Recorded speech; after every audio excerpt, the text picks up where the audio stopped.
Have you ever met someone who didn't say much, but somehow their presence spoke volumes? They weren't loud. They didn't try to impress anyone.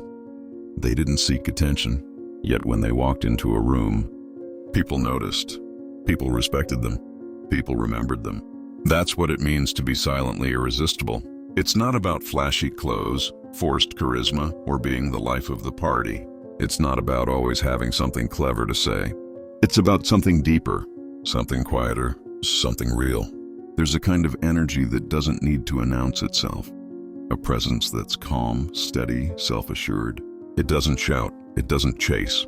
It simply is, and that's enough to draw people in. Being silently irresistible isn't reserved for a select few. It's not about genetics, status, or superficial charm. It's about how you carry yourself, how you treat people, how in tune you are with your inner self, and how comfortable you are simply being you. This kind of magnetism doesn't come from what you show the world. It comes from what you've cultivated within. And that's the beauty of it. You don't have to be the most attractive. You don't have to be the most successful. You don't have to change who you are. You just have to become more aligned with your truest, calmest, strongest self. Because when you live that way, intentionally, calmly, authentically, people feel it. They might not even know why they're drawn to you, but they are. Not because you're loud, but because your silence carries strength. Not because you demand attention, but because you don't need it. And that, ironically, is what gets you noticed.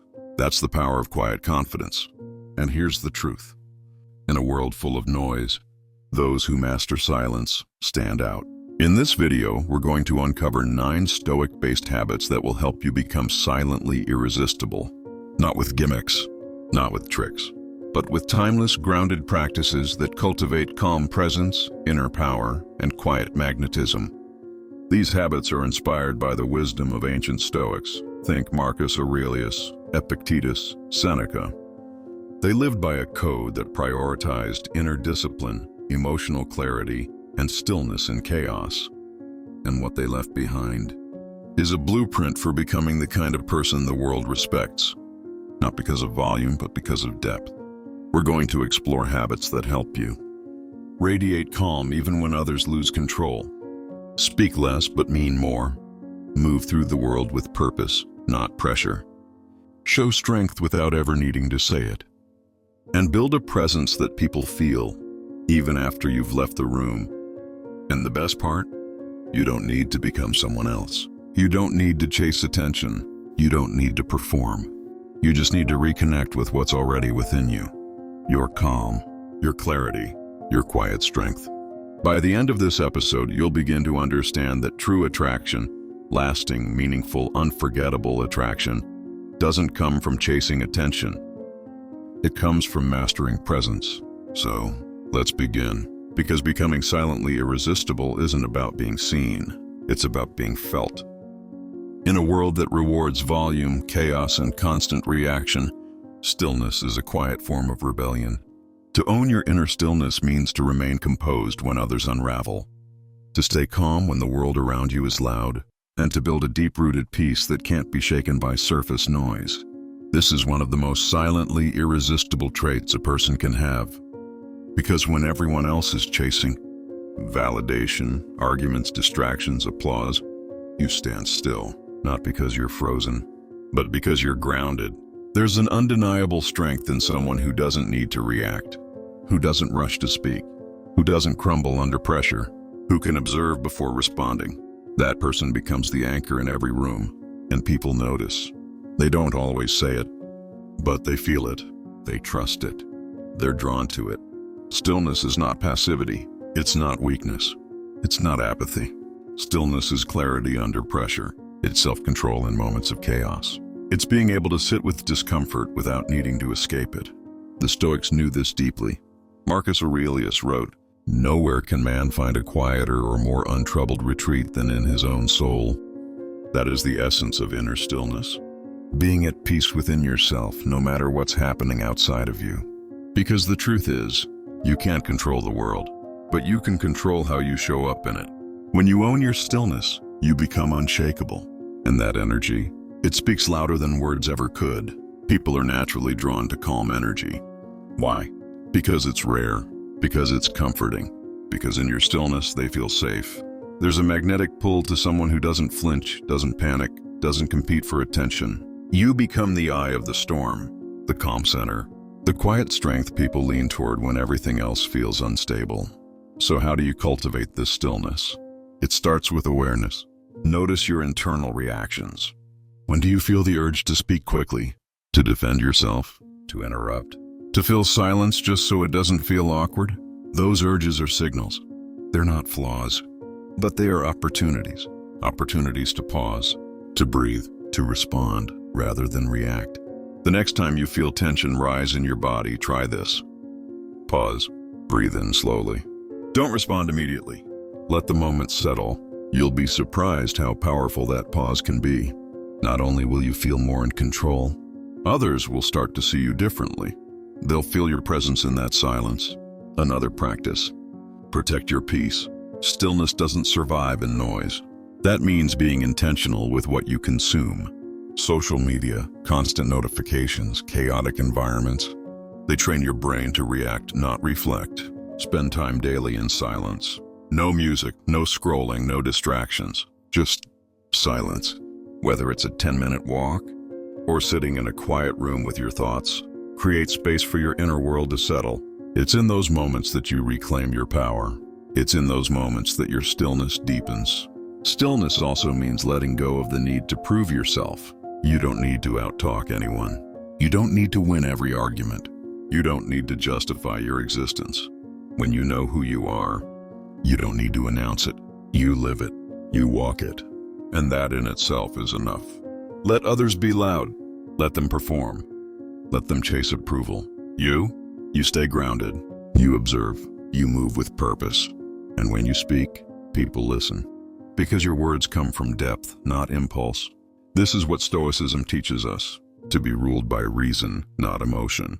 To build a calm inner citadel no storm can touch. To remain firm when others sway. When you live from this space, you stop chasing attention and start attracting respect. You stop reacting and start choosing. You stop proving and start embodying. Own your inner stillness and you'll discover something powerful. You don't need to raise your voice to be heard. You don't need to fight to be seen. You don't need to demand respect. You become someone others feel the moment you enter a room, not because you're loud, but because your calm presence speaks for you. So ask yourself, where in your life are you giving away your stillness? What triggers shake your peace? What environments keep you reactive rather than reflective? And what would happen if you chose, starting today, to move a little slower, to respond a little softer, to let your stillness become your strength? Own it, protect it, practice it. Because in a world addicted to noise, your calm is magnetic. Some people walk into a room, and without saying a word, they change the atmosphere. They don't need to introduce themselves. They don't dominate conversations. They don't seek validation. But something about them feels solid, grounded, like they're deeply aware of who they are.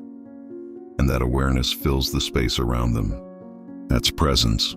True presence isn't about being noticed. It's about being felt. It's the quiet force that lingers even when you've left the room. It's the energy that makes people pay attention, not because you demand it, but because you embody it.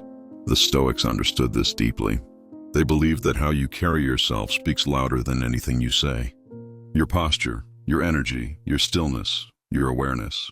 Marcus Aurelius once wrote, "The soul becomes dyed with the color of its thoughts." That means your presence is shaped not just by how you act, but by how you think, how you feel, and how you live. So when your inner world is calm, your outer world reflects that. When your intentions are clean, your energy is magnetic. And when your thoughts are clear, you don't need to talk much. People feel your clarity. Leading with presence means you stop chasing attention and start embodying calm confidence. You don't need to be the loudest in the room. You just need to belong to yourself so deeply that others feel more grounded in your presence. Have you ever noticed how powerful it is when someone truly listens? When they're fully there, not distracted, not waiting to talk, but completely immersed in the moment? That's presence, and it's rare. In a world full of overstimulation, someone who carries stillness inside them stands out. So how do you cultivate this kind of presence? It starts with intention. Before you speak, ask yourself, is this coming from ego or clarity? Am I trying to prove something or to share something? Before you enter a room, ask, what energy am I bringing with me? Am I centered or scattered? Being present isn't about being perfect. It's about being aware and choosing to slow down. Watch your body language. Stand tall but relaxed. Breathe deeply. Make eye contact without trying to dominate. Let your face be soft and engaged. Your presence speaks before your mouth ever opens. Pay attention to your pacing. Fast, erratic movement sends signals of insecurity or anxiety. Slow, calm gestures reflect inner steadiness. People pick up on that, even if they can't explain it. And don't underestimate the power of silence. You don't need to fill every gap with noise. You don't need to rush to respond. Let there be pauses. Let your words land. Silence, when used with confidence, is one of the most powerful tools you have, because in that silence, people feel your presence more fully. And here's something crucial. Presence isn't just about how you act in public. It's about how you show up for yourself in private. The more time you spend grounded in your own space, reading, walking in silence, reflecting, the more naturally your presence will grow. You become familiar with your own rhythm. You stop needing the noise. And when you enter social settings, you don't get pulled into performance. You stay rooted in who you are, and that's rare. Presence is also about deep listening. When you're with someone, be with them. Put the phone down. Don't just wait to talk. Listen. Listen with your whole body. Your eyes, your face, your attention. People may not always remember what you said, but they'll always remember how you made them feel. And presence makes people feel seen. That kind of attention is magnetic. You don't have to be entertaining. You don't have to impress. You just have to show up fully. Here, now. The Stoics believed in the power of the present moment. Epictetus wrote, "You become what you give your attention to." So give your attention wisely. To yourself, to others, to the moment. That's how you lead. Not with volume, but with depth. In a world where everyone is trying to be heard, try being fully present instead. People will feel it. They'll lean in. They'll trust you more, not because of what you say, but because of how you're being. And over time, that presence becomes your signature. You don't need to say, "I'm confident." You don't need to post about how grounded you are. You just need to live it, to embody it, to carry it with you, everywhere you go. So ask yourself, am I bringing presence or performance into the room? Am I here to connect or to prove? What would happen if I let my energy speak for me before I ever open my mouth? That's the quiet magnetism that doesn't shout, but is heard anyway. That's how you lead without words. That's how you become silently unforgettable. Sometimes the most powerful move is the one you choose not to make. The sharpest response is silence. The boldest act is patience. And the most attractive quality? Restraint, carried with elegance. Elegant restraint is the art of knowing when not to speak, when not to react, when to walk away, when to simply observe. It's about control, not of others, but of yourself. In a culture obsessed with being seen, with having the last word, with proving something, restraint feels revolutionary. It's a quiet statement. I don't need to perform. I don't need to compete. I don't need to explain myself to be secure in who I am. That kind of energy. It's rare, and it's unforgettable. Because here's what most people don't realize. Restraint amplifies power.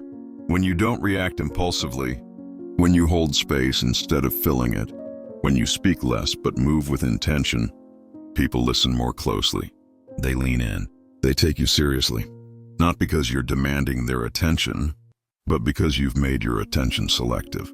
And selectiveness is powerful. The Stoics knew this well.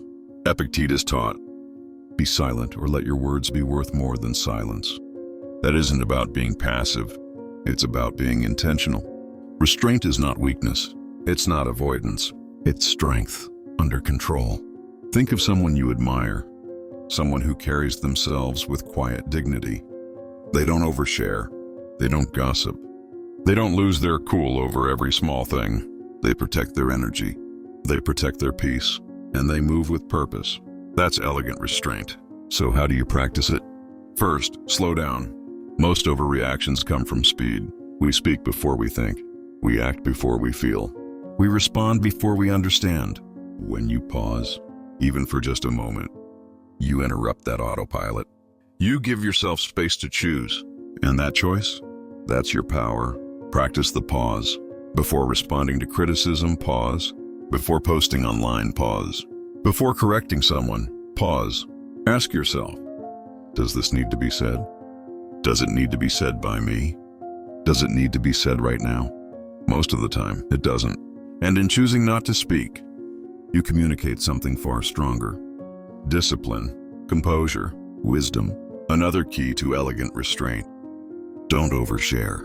There's power in being known, but not being fully revealed. You don't owe everyone access to your thoughts, emotions, or experiences. Share selectively. Let people earn your truth over time. In a world where oversharing has become the default, mystery is magnetic. Keep some things for yourself. Let silence fill the space between words. Let people wonder, not because you're hiding, but because you respect your own depth. Elegant restraint also shows up in how you respond to conflict. You don't need to argue every time you disagree. You don't need to match someone's intensity. You don't need to win. Sometimes the most powerful thing you can do is let someone else finish their sentence and say nothing back. You remain calm. You remain rooted. You remain in control of you. That's the kind of strength that can't be faked. Because anyone can explode. Anyone can react. But few can remain still in the storm. And when you do, you become someone people respect, even if they can't explain why. There's a quiet beauty in holding your energy with care, in not rushing to be understood, in not performing for approval, in not being triggered by every comment. It's not about shutting down. It's about choosing when to open up and how. The more you practice elegant restraint, the more your presence sharpens. Your words matter more because you don't waste them. Your actions carry weight because they're not reactive. Your silence becomes a message in itself, one of self-trust, poise, and discernment. So ask yourself, where do I give away my power by reacting too quickly? Where am I speaking just to fill space? Where can I practice saying less and meaning more? You'll start to notice something powerful. People begin to lean into your silence. They begin to listen more carefully when you do speak. They begin to trust that when you say something, it matters. That's the gift of restraint. It sharpens your presence. And when carried with elegance, it becomes a quiet superpower. So the next time you feel the pull to react, pause, breathe, choose, because every moment is a chance to reinforce your presence or to dilute it. And the most silently irresistible people in the world are not those who always speak. They're the ones who speak when it counts. And the rest of the time, they let their restraint do the talking. You don't have to say a word for people to know how much you respect yourself. They can feel it. They see it in how you move, how you carry yourself, how you show up. That's the quiet message of self-care. When you take care of your body, your mind, your energy, you're not just surviving, you're showing the world, I value myself. And there is something deeply attractive about that. Because self-respect doesn't need to be declared. It's lived. And few things communicate silent strength like someone who clearly honors their well-being. This is what Stoicism teaches us too. Seneca once wrote, "A sound mind in a sound body is a short but full description of a happy state." It's not vanity. It's not perfectionism. It's not about trying to impress. It's about alignment. When you respect yourself through intentional care, your energy becomes more grounded, more clear, more centered, and others feel it. Self-care is one of the most underestimated forms of confidence. It's not loud. It's not flashy, but it radiates. Think of someone who takes care of themselves, not for applause, but because it's simply who they are. They don't have to speak it. It shows. You can see it in how they walk, how they dress, how they treat their time, how they protect their space. That's the message. I respect myself enough to tend to my own needs. And that message? It draws people in without effort. So what does real self-care look like? It's not bubble baths and spa days, unless that's what restores you. Real self-care is discipline, consistency, boundaries, mental clarity, emotional hygiene. It's doing what's necessary, even when it's not glamorous. Eating foods that nourish your energy. Moving your body even when it's hard. Sleeping enough to function well.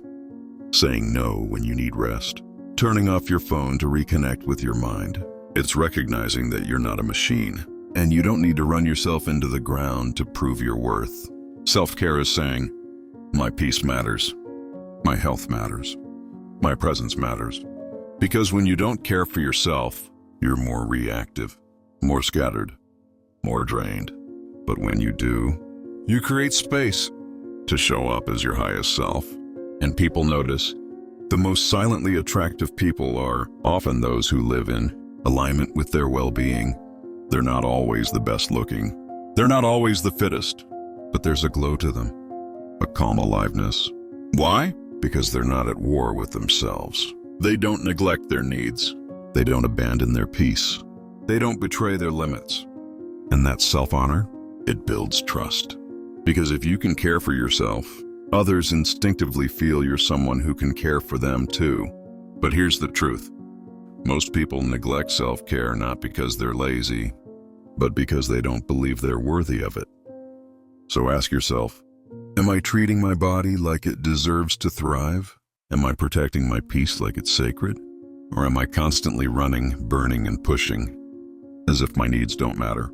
Self-care is a declaration of self-worth, and it doesn't require words. It shows up in routines, in your skin, in your energy, in your ability to stay centered when life throws chaos your way. And the best part, it compounds. Every small act of care, a walk, a meal, a breath, a boundary, adds up. Over time, it builds resilience. And that resilience becomes presence. You walk differently. You speak differently. You carry a calm confidence that doesn't need to prove anything. That's the kind of presence people can feel. So start small. Drink more water today. Get enough sleep tonight. Move your body for clarity, not punishment. Turn off your screen and breathe for 5 minutes. Write down your thoughts instead of suppressing them. And remember, this is not about luxury. This is about sustainability, so that you can live fully, clearly, intentionally. The Stoics didn't glorify suffering. They taught mastery. And part of mastery is knowing when to rest, when to slow down, when to tend to the inner world so you don't lose yourself to the outer one. When you care for yourself, you're not escaping life. You're preparing for it. And that quiet preparation, it makes you powerful. Because when others are burned out, you're steady. When others are reactive, you're grounded. And when others are chasing, you're aligned. So ask again, what does self-respect look like for me today? Start there. Stay consistent. And watch how your silent energy begins to shift. Because you don't need to say you're confident. When your habits speak for you, you don't need to explain your worth. When your energy shows that you already know it. That's the quiet magnetism of self-care. And it's unforgettable. In a world where everyone wants to be heard, those who truly listen become magnetic. There's something powerful, almost rare, about someone who listens not to reply, not to interrupt, not to prove a point, but simply to understand. Deep listening is an act of quiet strength. It's a discipline, a mindset, a presence, and it's one of the most silently irresistible habits you can develop. Because the truth is, most people aren't used to being truly heard. They're used to being talked over, dismissed, half listened to.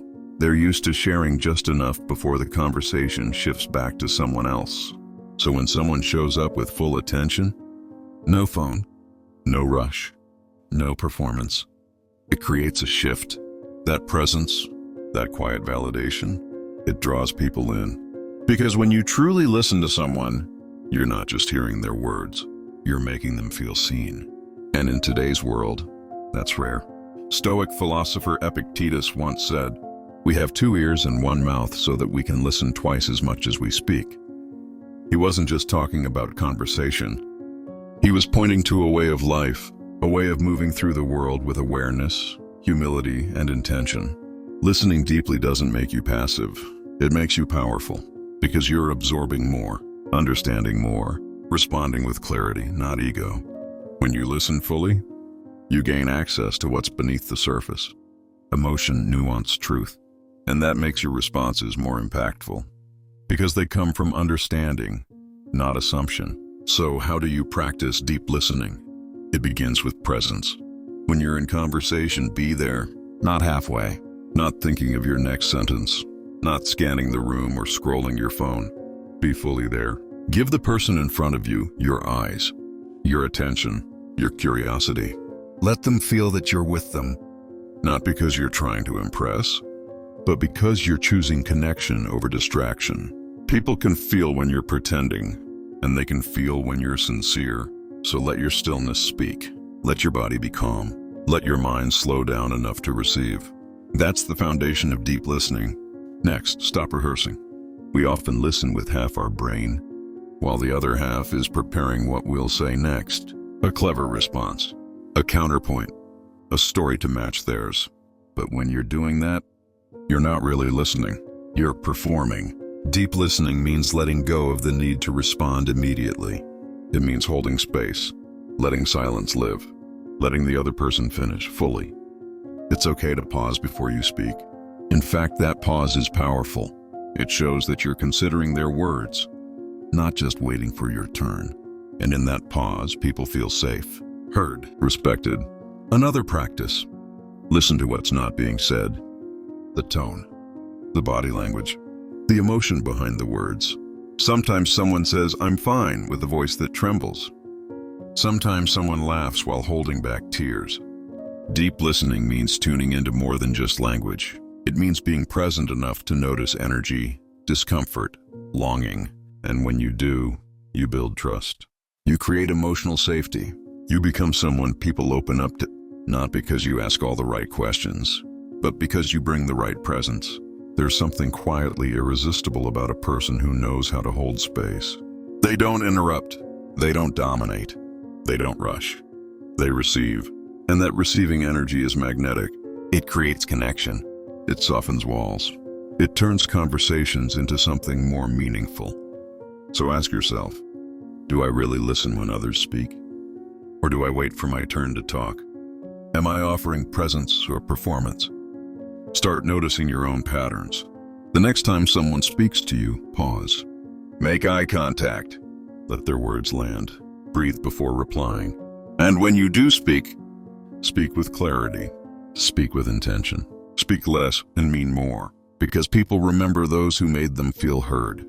They may forget your exact words, but they will never forget how your attention made them feel. Listening deeply is a discipline. It's a practice. And it's a rare form of generosity. But once you master it, you begin to realize something powerful. You don't have to speak to influence. You don't have to perform to be remembered. You don't have to dominate to be respected. Sometimes the greatest connection happens in your stillness, in your silence, in your presence. Because true connection doesn't come from the mouth. It comes from the heart, and the heart listens. So cultivate this habit. Let your listening become your power. And watch how people begin to see you, not just with their eyes, but with their trust. Because in a noisy world, the one who listens deeply becomes the one they never forget. Before you say a word, you've already said something. The way you walk into a room, the way you sit, the way you look someone in the eye, or avoid their gaze. Your body speaks, whether you realize it or not. And silently attractive people, they move with intention. They're not rushed, not chaotic, not constantly fidgeting or seeking validation through movement. They are calm, deliberate, grounded, and because of that, they're unforgettable. Movement is a language, and when used intentionally, it becomes one of the most powerful ways to influence, without ever raising your voice. The Stoics understood the importance of self-mastery, not just in thought, but in action, in how one holds themselves, and how one moves through the world. Marcus Aurelius wrote, "The soul becomes dyed with the color of its thoughts. But those thoughts are also reflected in posture, rhythm, pace. Your energy leaks through your movement. So when you move with intention, you're sending a silent message. I know who I am. I'm not in a hurry to prove it. I'm not chasing anything. I'm here, and I'm whole. That message speaks volumes. So what does intentional movement look like? It begins with awareness. Are you rushing from place to place? Always one step ahead of yourself? Are your gestures fast, nervous, anxious? Or are they slow, calm, considered? Start noticing the rhythm of your body. How do you walk? Are you grounded in your steps? Or are you moving like you're trying to escape the moment? How do you sit? Are you slouched, disengaged? Or upright, present, at ease? How do you use your hands when you speak? Do they complement your message or distract from it? Intentional movement is about efficiency of energy. It's about expressing only what needs to be expressed. No extra noise, no unnecessary drama, just precision, just presence. And here's the paradox. When you move less, people notice you more. Because most people fill every moment with motion. They're uncomfortable with stillness. They mistake speed for strength. But calm control, that's rare. And rare gets remembered. Intentional movement is also about how you hold yourself. When you walk into a room, do you enter with presence? Not arrogance, not overconfidence, but a grounded sense of belonging. You're not trying to take up space. You're not shrinking either. You're simply there fully. That balance between humility and strength is what makes your presence magnetic. It's not about the walk of a model or the stance of a warrior. It's about being centered in your body, being connected to yourself. So many people live in their heads, disconnected from their posture, their breath, their pace. But when you bring your awareness back into your body, you change how the world experiences you. You become rooted, and rooting is power. Want to test this? Try slowing down. The next time you walk down a hallway, walk slower, not to be dramatic, but to feel your steps. The next time you're in a conversation, notice your hands. Are they tense? Are they overactive? Let them rest. Let them mirror your calm. The next time you sit down, do it with awareness. Let your body settle into the moment. These may seem like small things, but they carry weight. They add to your silent presence. They communicate strength, even when you say nothing at all. Because presence isn't just felt through energy. It's seen through movement.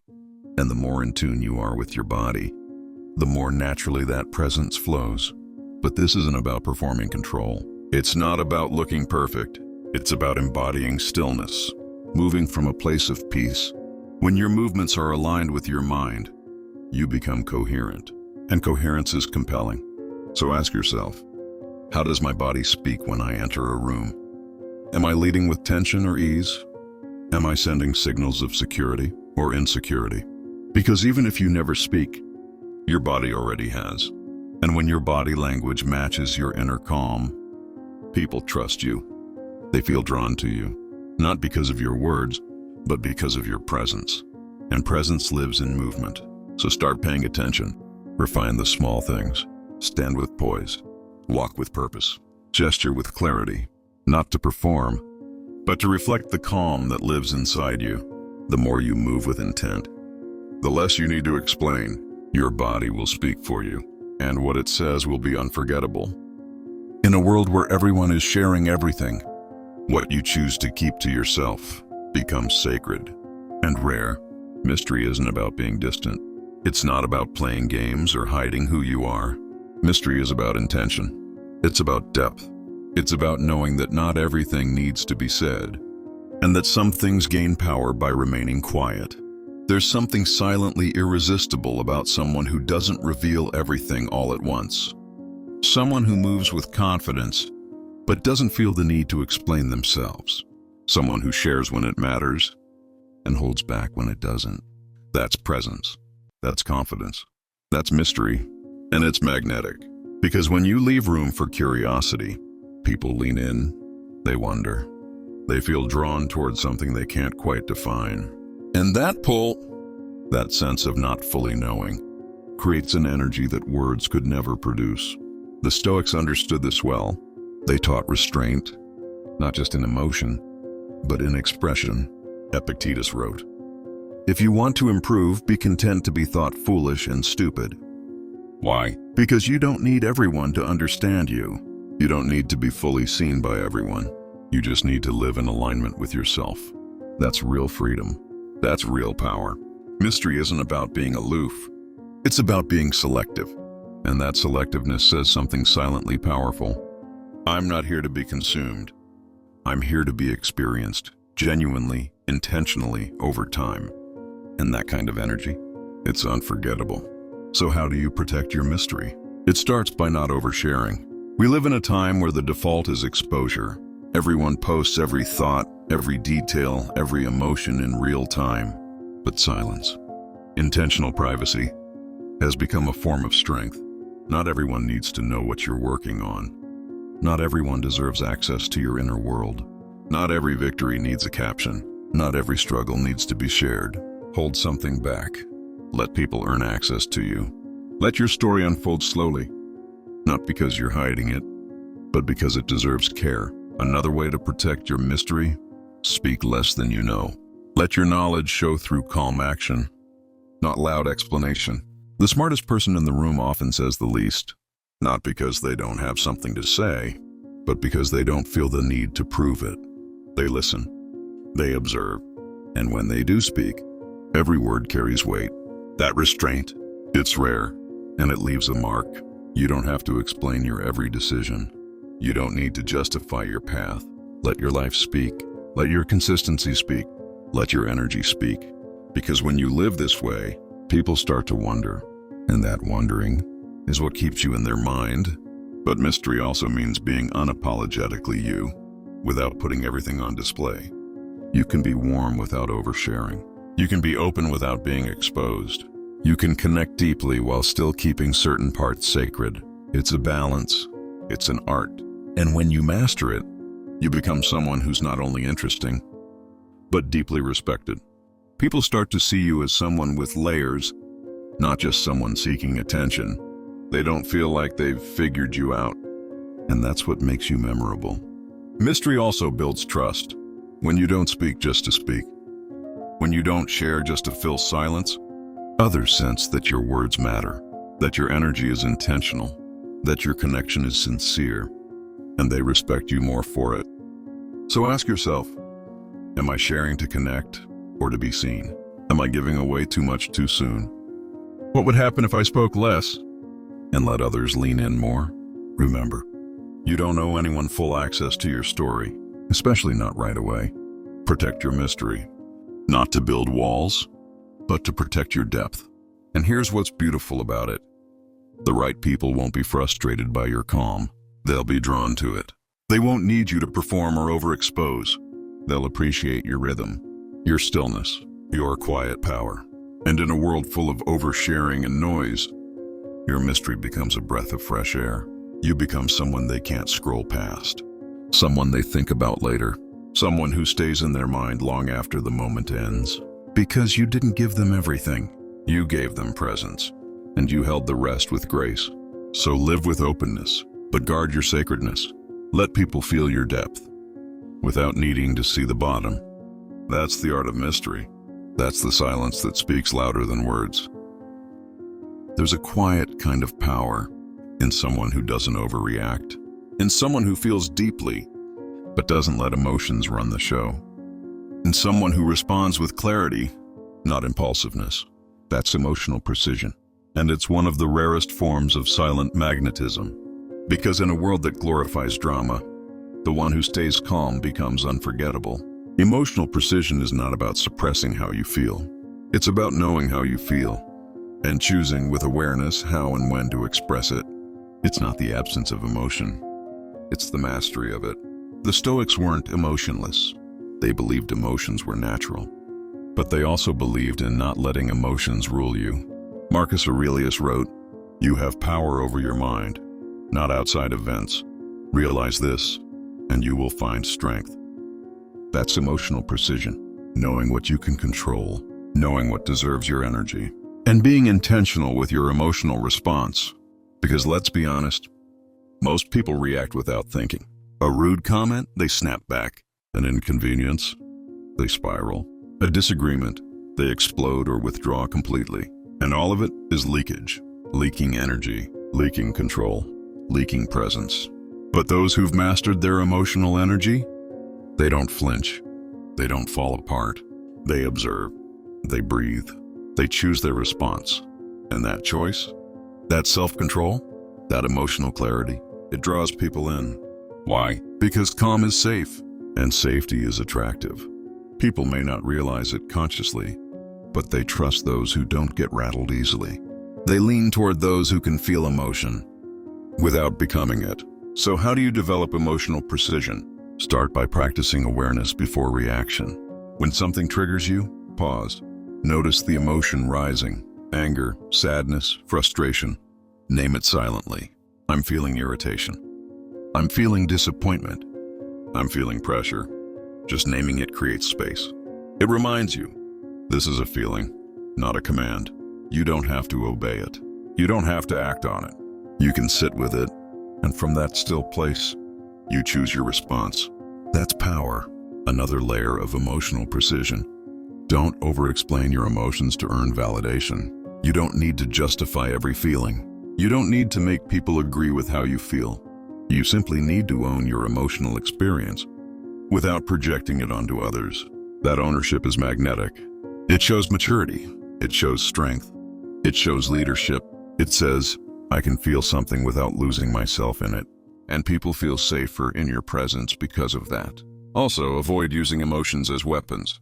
Silent attraction comes from emotional elegance, not manipulation. You don't need to punish people with coldness. You don't need to guilt, shame, or shut down. You can feel hurt and still remain grounded. You can be disappointed and still act with respect. You can disagree and still move with dignity.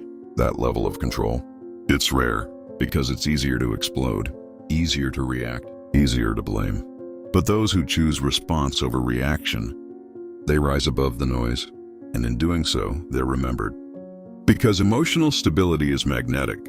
It builds trust. It draws people closer. It creates space for deeper connection. Even when you feel deeply, even when you're hurt or triggered, you're not defined by that emotion.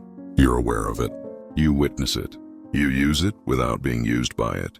Another way to refine emotional precision: practice being emotionally consistent. This doesn't mean being flat or numb. It means showing up with a steady presence, not moody, not unpredictable, not overly reactive one day and emotionally distant the next, but clear, grounded, reliable. When people know what version of you they're getting, they trust you more. They respect you more. They feel more drawn to your presence. And most importantly, you trust yourself more. Because you know you're not at the mercy of every emotional wave. You can ride the emotion without letting it crash your ship. So ask yourself, what emotions tend to control me? When do I react instead of respond? What would it look like to feel fully and act wisely? This is emotional precision, not performance, not suppression, not perfection, but clarity. When you master it, you become the calm in the storm, the steady in the chaos, the presence that brings peace wherever it goes. And that is unforgettable. Because in a world that's emotionally loud and unstable, you become the exception. You become the one who feels everything and still chooses how to move. That kind of self-command is powerful. Not loud, not dramatic, but deeply, silently attractive. So breathe, feel, observe, and then choose. That's your power. That's your magnetism. That's emotional precision. Loud people talk about their plans. Quiet people let their routines speak. In a world where most chase attention with noise, the silently irresistible ones move differently. They don't announce every goal. They don't promise everything. They simply show up, again and again. And that steady presence builds trust, builds respect, builds silent admiration. Because consistency is a language, and those who speak it fluently don't need to prove themselves with words. Think about it. Who do you truly admire? The one who flashes brilliance once in a while? Or the one who shows up every day living their values? Real magnetism isn't built on intensity. It's built on reliability. Consistency says, you can trust me. I don't disappear when it gets hard. I don't need motivation to keep my word.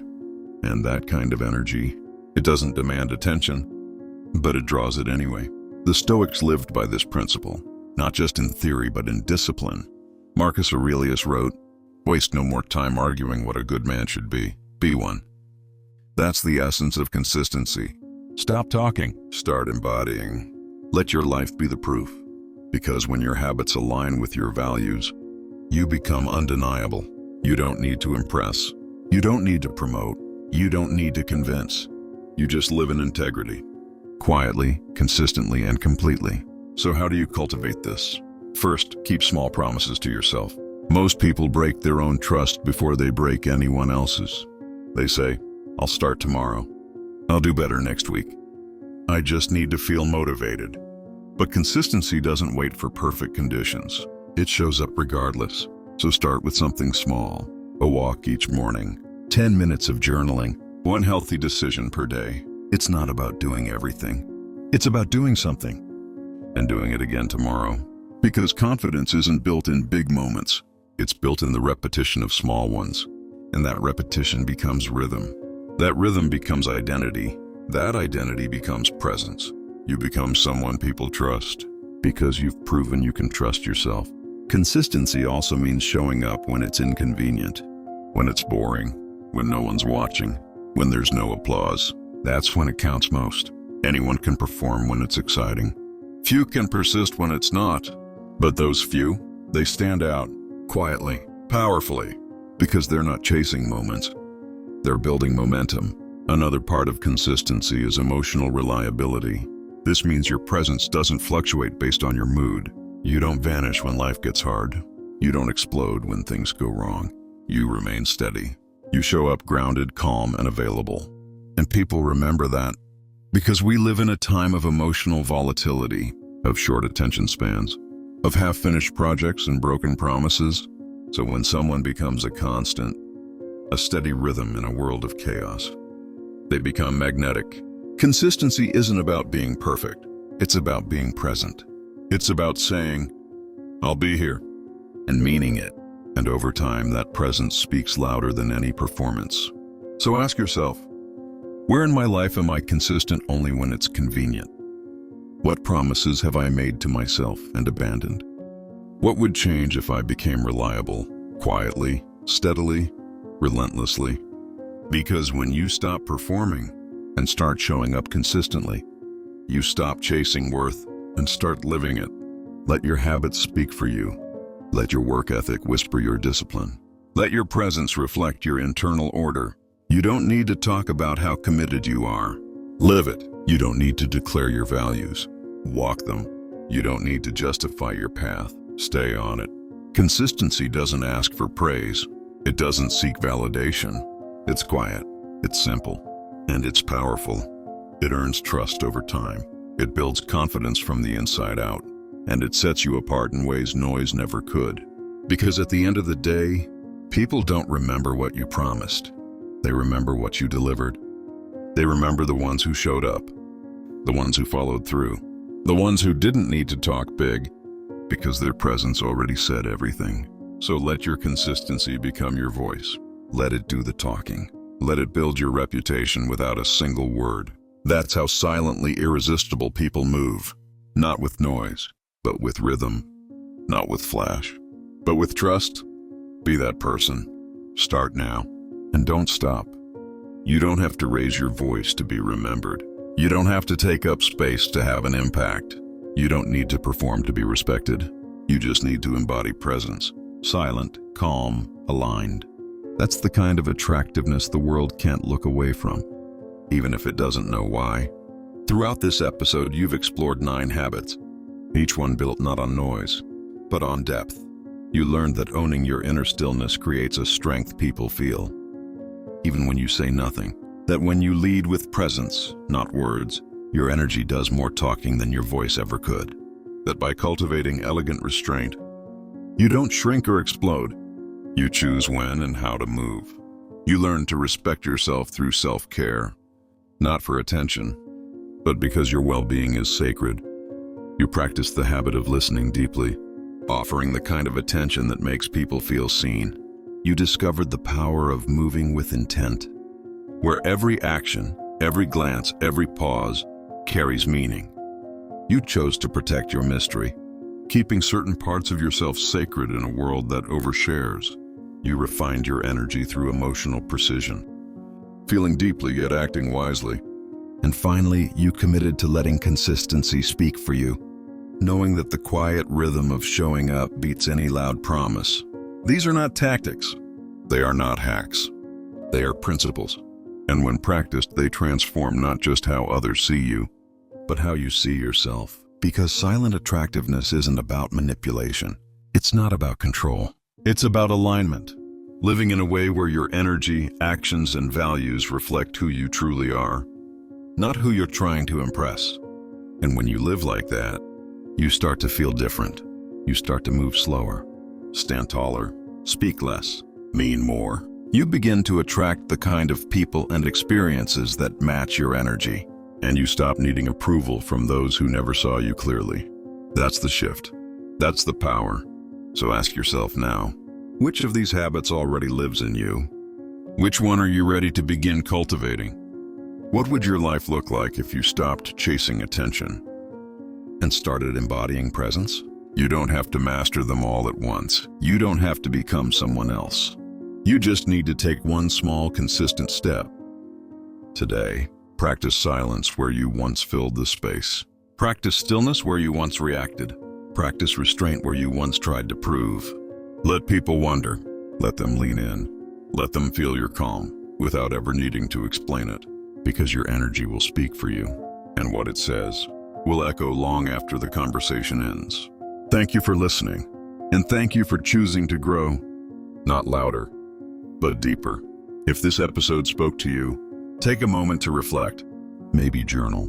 Maybe sit with one thought in silence. And if you're ready to keep cultivating that quiet power, you already know the next step. Stay grounded, stay intentional, and keep becoming the most powerful version of yourself. The one who doesn't chase attention, because you know that silence, when mastered, commands it.